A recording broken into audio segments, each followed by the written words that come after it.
നമസ്കാരം. Welcome to Geetha's Bhakthigeetham.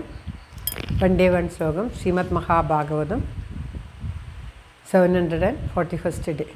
Today 21st Shloka of 7th chapter പ്രഥമസ്കന്ധ. For details please see the description box.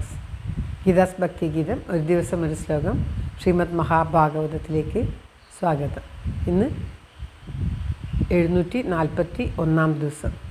പ്രഥമസ്കന്ധത്തിലെ 7ാമത്തെ അധ്യായത്തിലെ 21 ശ്ലോകം. ഓം നമോ ഭഗവതേ വാസുദേവായ. ഓം ശ്രീകൃഷ്ണ പരമാത്മനേ നമഃ. ഹരിശ്രീ ഗണപതയേ നമഃ. അവിഘ്നമസ്തു ശ്രീ ഗുരുഭ്യോ നമഃ. ഓം തത്സത്. കൃഷ്ണം നാരായണം വന്ദേ കൃഷ്ണം വന്ദേ വ്രജപ്രിയം. കൃഷ്ണം ദ്വൈപായനം വന്ദേ കൃഷ്ണം വന്ദേ പൃഥാസുതം. ശ്രീപരമാനന്ദനാഥനായി അദ്വൈതദീപമായി മോക്ഷേക്ഷു വൃന്ദമന്ദാരമായി കാരുണ്യവാരിധിയായി വിഭൂദേശനാം നാരായണൻ മമ മന്ദത മാറ്റണം. ഓം തത്സത്. ശ്രീമദ് മഹാഭാഗവതം പ്രഥമസ്കന്ധത്തിലെ 7ാമത്തെ അധ്യായത്തിലെ 21 ശ്ലോകം. തതപ്രാദുഷ്കൃതം തേജ പ്രചണ്ഡം സർവതോ ദിശം പ്രാണോപാദമഭിപ്രേക്ഷ്യ വിഷ്ണും ജിഷ്ണുരുവാചഃ. ഓം തത്സത്.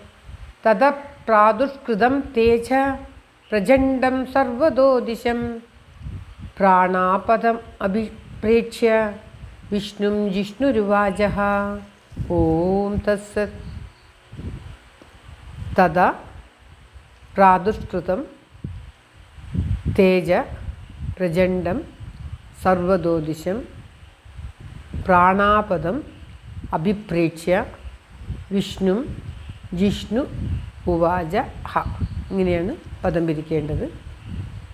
തഥാ എന്ന് പറഞ്ഞാൽ അതിൽ നിന്നും പ്രാദുഷ്കൃതം ഉണ്ടായതും സർവതോദിശം സർവദിക്കിലും വ്യാപിച്ചതും പ്രചണ്ഡം അസഹ്യമായിരിക്കുന്നതുമായ തേജസ്സിനെ പ്രാണാപദം പ്രാണനു നേരിട്ടതായിട്ടുള്ള ആപത്ത് പ്രാണനുള്ള ആപത്തായിട്ട് അഭിപ്രേക്ഷ്യ ആലോചിച്ചറിഞ്ഞിട്ട് ജിഷ്ണു അർജുനൻ വിഷ്ണു കൃഷ്ണനോട് പറഞ്ഞു. ഉവാചഹ പറഞ്ഞു.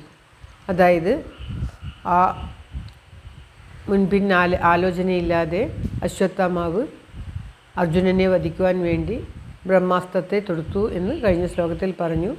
അപ്രകാരം ബ്രഹ്മാസ്ത്രത്തെ തൊടിച്ചപ്പോൾ അത് അതീവ തേജസ്സോടു കൂടിയിട്ട് ചുറ്റും കത്തി മാതിരി വ്യാപിച്ചുകൊണ്ട് ചുറ്റും സകല ദിക്കിലും വ്യാപിച്ചുകൊണ്ട് അസഹ്യമായിരിക്കുന്ന ചൂടോട് കൂടിയിട്ട് ആ തേജസ് തൻ്റെ പ്രാണനെ ഹനിക്കുവാൻ പ്രാപ്തമുള്ളതായിട്ടുള്ള ആ തേജസ് തൻ്റെ നേരെ പാഞ്ഞു വരുന്നത് കണ്ടപ്പോൾ ഭഗവാൻ തൻ്റെ നേർക്കുള്ള ഈ ആപത്തിനെ അറിഞ്ഞിട്ട് അർജുനൻ്റെ തേരാളിയാണ് ശ്രീകൃഷ്ണ ഭഗവാൻ. തേർ തെളിച്ചുകൊണ്ട് ശ്രീകൃഷ്ണൻ അർജുനൻ്റെ മുന്നിലുണ്ട്. അർജുനൻ്റെ കൊടിയിൽ ഹനുമാൻ സ്വാമിയുണ്ട്. ഇപ്രകാരമുള്ള അങ്ങനെയുള്ള തേരിൽ പോയിക്കൊണ്ടിരിക്കുന്ന അർജുനൻ, ഇവൻ്റെ അശ്വത്ഥമാവിൻ്റെ പിന്നിൽ പോയിക്കൊണ്ടിരിക്കുന്ന അർജുനൻ ആ തേജസ് ബ്രഹ്മാസ്ത്രം തൻ്റെ നേരെ പാഞ്ഞു വരുന്നത് കണ്ടിട്ട് കൃഷ്ണനോട് ഇപ്രകാരം പറഞ്ഞു എന്നാണ് ഈ ശ്ലോകത്തിൽ പറയുന്നത്. ആപത്ത് വരുമ്പോൾ പെട്ടെന്ന് ആ ഭഗവാനെ പ്രാപിക്കുവാനും ഭഗവാനോട് ആലോചിക്കുവാനും ഭഗവാനിൻ്റെ കാൽക്കൽ വീണ് നമസ്കരിക്കുവാനുമുള്ള ആ അർജുനൻ്റെ ആ മനസ്സാണ് നമുക്കിവിടെ കാണാൻ കഴിയുന്നത്. വലിയൊരു ആപത്ത് തൻ്റെ നേരെ വരുന്നത് കണ്ടപ്പോൾ ആ അസ്ത്രത്തെ പ്രത്യസ്ത്രം കൊണ്ട് തൊടുക്കുവാനോ മറ്റോ ഒന്നും ചിന്തിക്കാതെ ഭഗവാനെ ഈ ആപത്തിൽ വരുന്നല്ലോ എന്ന് ചോദിക്കുവാൻ വേണ്ടി തൻ്റെ തേരാളിയായിട്ടുള്ള ശ്രീകൃഷ്ണ ഭഗവാനോട് അർജുനൻ ഇപ്രകാരം പറഞ്ഞു എന്നാണ് ഈ ശ്ലോകത്തിൽ. അർജുനൻ പറയുന്നത് അടുത്ത ശ്ലോകങ്ങളിലായിട്ട് പറയുന്നുണ്ട്.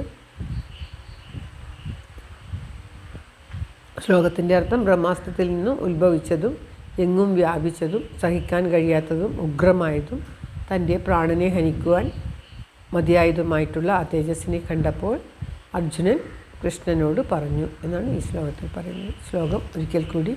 തദപ്രാദുഷ്കൃതം തേജ പ്രചണ്ഡം സർവതോദിശം പ്രാണാപാദം അഭിപ്രേക്ഷ്യ വിഷ്ണും ജിഷ്ണുരുവാചഃ. ഓം തത്സത്. സർവത്ര ഗോവിന്ദനാമസങ്കീർത്തനം. ഗോവിന്ദ ഗോവിന്ദ. എല്ലാവരുടെയും നന്മയ്ക്കും ആയുരാരോഗ്യ സൗഖ്യത്തിനുമായി പ്രാർത്ഥിച്ചുകൊണ്ട് ഭഗവത് സമക്ഷം ഈ ശ്ലോകം സമർപ്പിക്കുന്നു. ഗീതാരാജ്.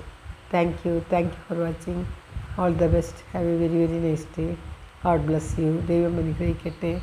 എല്ലാവർക്കും എല്ലാവിധ ആയുരാരോഗ്യ സൗഖ്യവും നന്മയും ഉണ്ടാകട്ടെ. ഓം തത്സത്.